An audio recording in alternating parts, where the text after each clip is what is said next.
simple, ahí va nuestro cuate, de un simple, sí lo conocemos. La deliberación tampoco se puede hacer a puerta cerrada, porque no es lógico que nos digan que en una designación que es tan relevante, esto se haga al margen de la ciudadanía o sin visibilidad respecto a cuáles fueron los puntos de vista que en ese momento se dieron. De hecho, llama la atención que los senadores, una de dos, o actuaron con una consigna única por parte del partido mayoritario y su satélite, el Partido Verde, y los demás, no hubo ninguna reflexión, no hubo ningún cuestionamiento.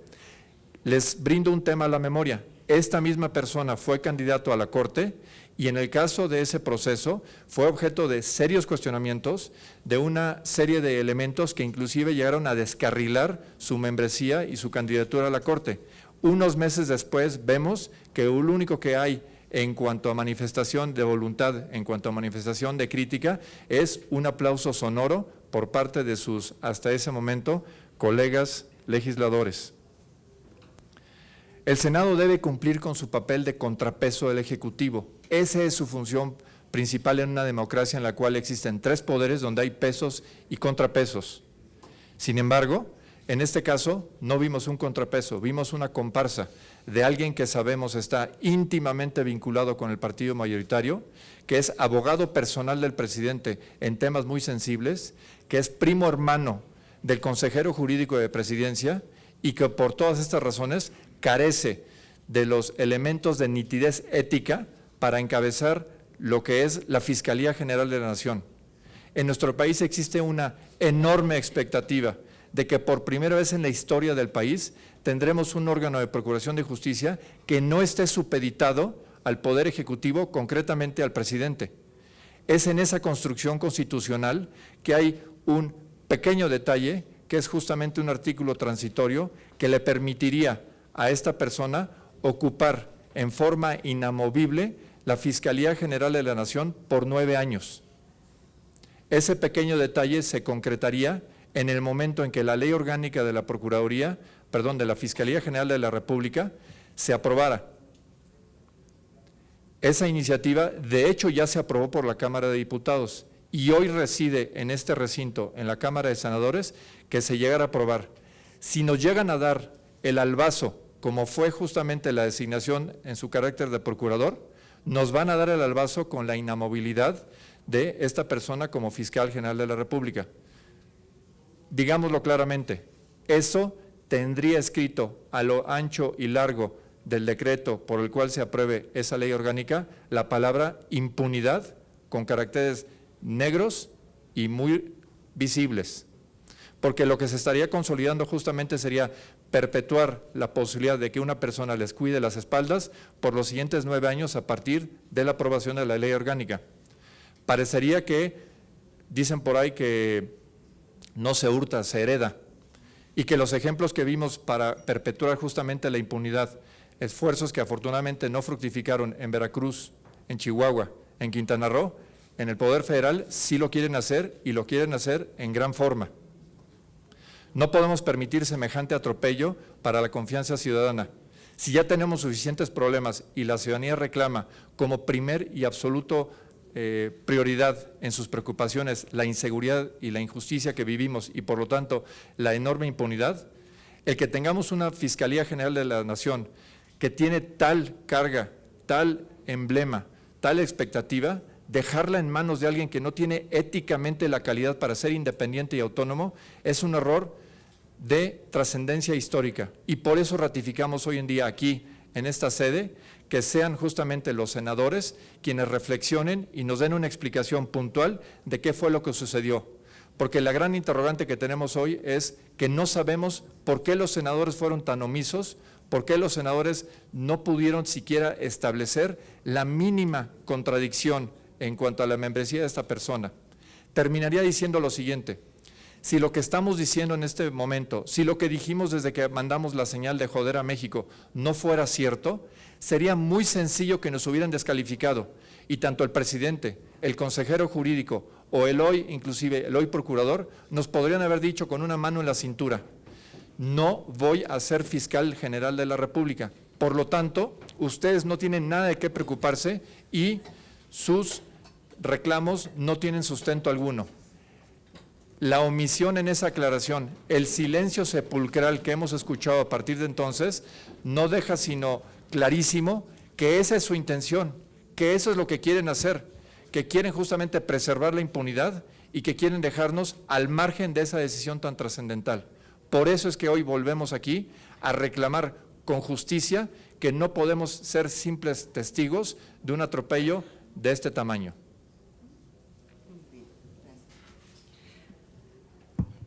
Muchas gracias y le damos la bienvenida a la doctora Mara Hernández del CIDE, que se incorpora. Es muy interesante que este grupo de ciudadanos esté aquí representando a muchas organizaciones, más de 100, que firmaron un desplegado exigiéndole al Senado que nos explicara el sentido de su voto en torno a Raúl Cervantes. Es muy significativo que en este recinto de representación popular, en este recinto en quienes laboran aquí, son financiados por nuestros impuestos y nos deben un mínimo de rendición de cuentas, no haya un solo senador, aparte de la senadora Sansores, a quien apreciamos que esté presente aquí, así como la senadora Marta Tagle, que nos ayudó a organizar el evento. Pero el simple hecho de que estemos aquí sin la presencia de un solo de nuestros representantes dice mucho sobre este proceso, dice mucho sobre el trabajo político que ha venido haciendo Presidencia de la República y el Senado en torno a la postura que hoy ocupa Raúl Cervantes. Dice mucho del trecho que nos falta por andar en términos de que el Senado cumpla con su labor, porque es verdaderamente vergonzante que ante una petición ciudadana para recibir solo una respuesta de por qué votaron como votaron, no haya nadie aquí.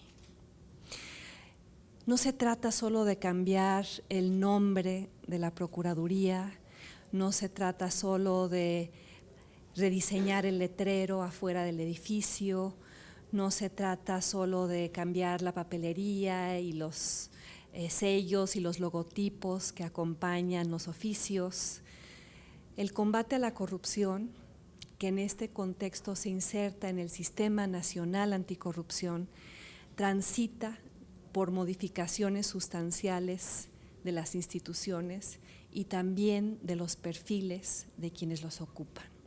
Estamos frente a una coyuntura crucial en la cual, si permitimos que simplemente se pinte la fachada y se cambie el nombre de la PGR por Fiscalía General y se nombre a un cuate del presidente fiscal general, todo aquello que hemos venido combatiendo durante años quedará intacto. El andamiaje institucional corrompido permanecerá sin tocar. Seguiremos andando la ruta de siempre, la del cambio para no cambiar. Y de ahí la importancia no solo del nombramiento del fiscal general, sino de una fiscalía que sirva. Algo que está profundamente mal en cómo se han contemplado los procesos hasta el momento.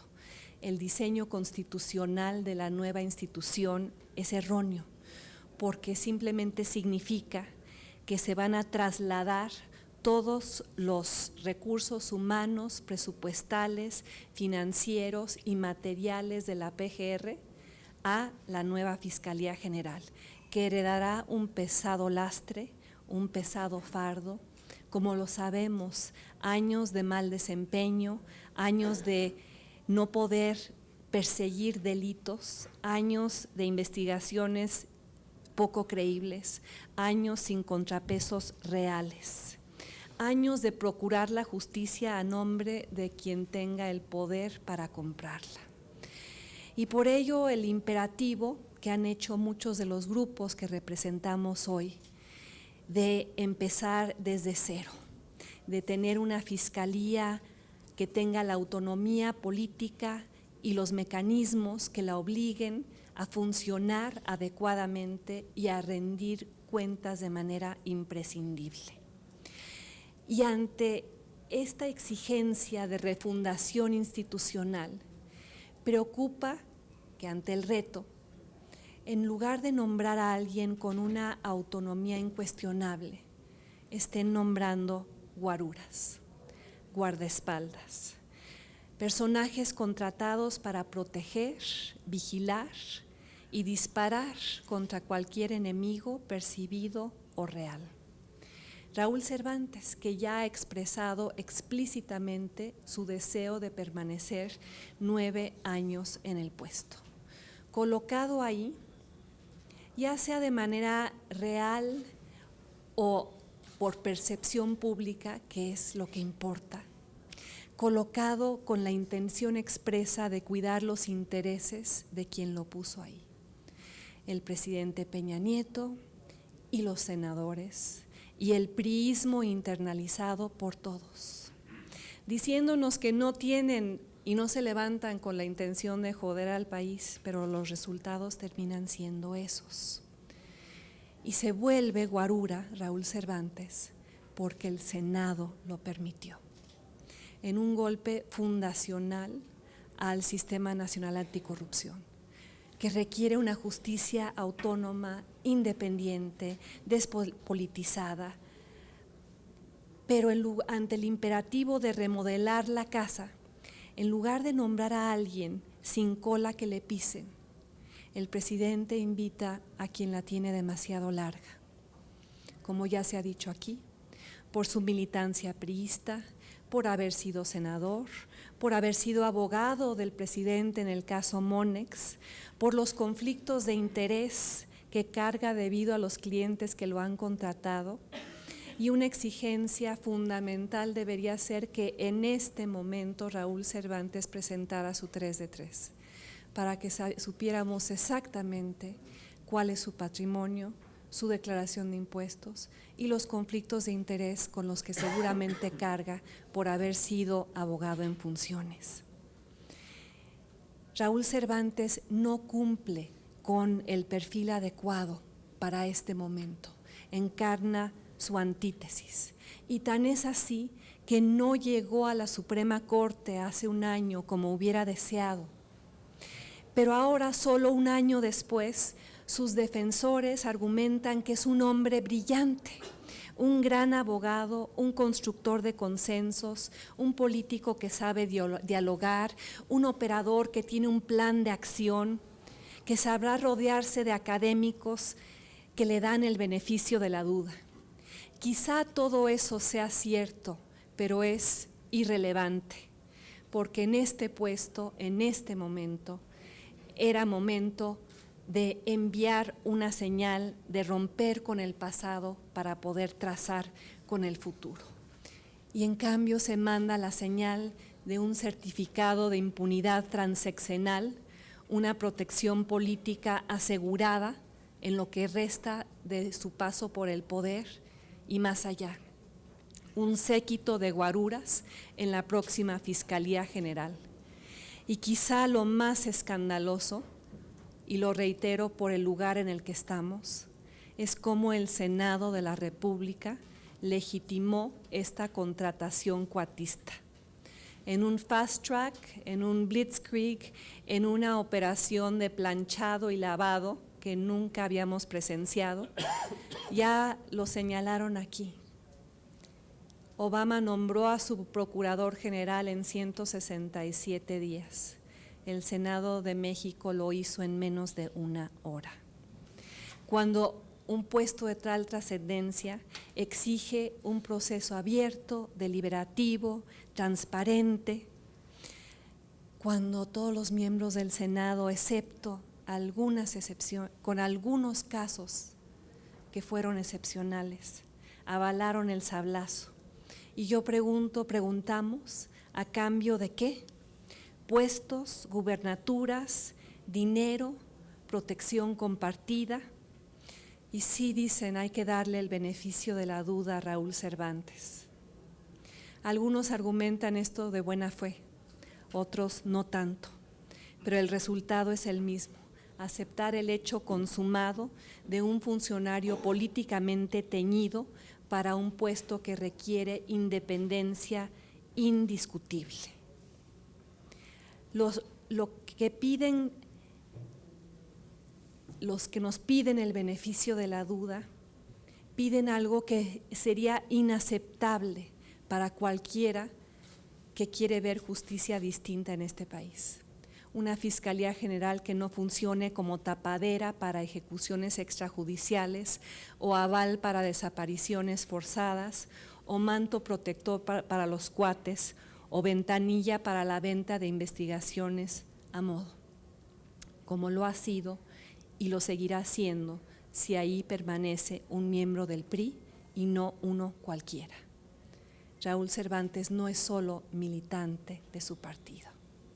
Tiene una trayectoria que ya ha sido descrita aquí y por eso llega con las lealtades que carga, los favores que debe, los intereses que necesitará proteger.